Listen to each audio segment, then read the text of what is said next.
थासारिनिफ्राय दिनै एसे जोङो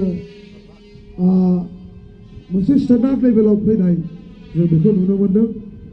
जोङो साबायखर बावनांगोन बिथांमोनहाबो दिनै हारिनि गाननाय जोमनाय गाननानै खाम जथा सिफुं सेरजा लानानै गामि ओनसोलाव जे मोसानाय बेखौ जोङो नुनो मोननाय जाबाय।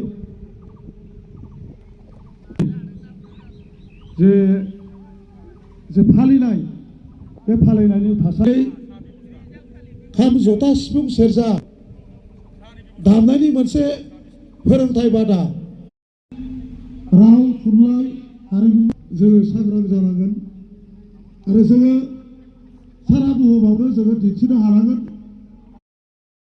सानखांनानै दिनैहाय नेचारेलजों गोरोबनानै जों बुंनांगोन बेवहाय जोङो बर' हारि फुजिलांनांगोन बाहायलांनांगोन। आं बेखिनिखौनो खावलायदों। आं गोलाव बुंनो लुबैयाखै।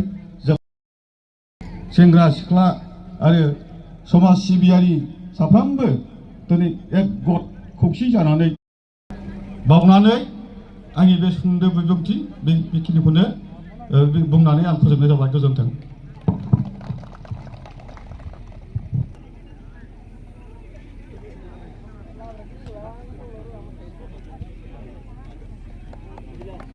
जय जितिद्वार दख'रा एबसुनि, जय खंग्रिं दालाइसा एबसुनि, जय खंग्रिं हिमालय हारिमु आफादनि, जय रंजालि बैसागुनि, जय बर' हारिनि, जय बर' हारिनि।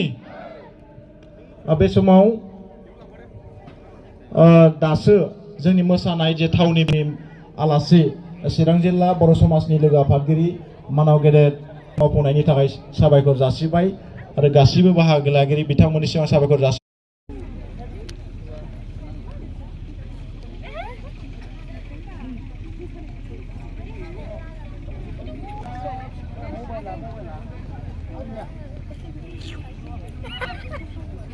Salam alaikum.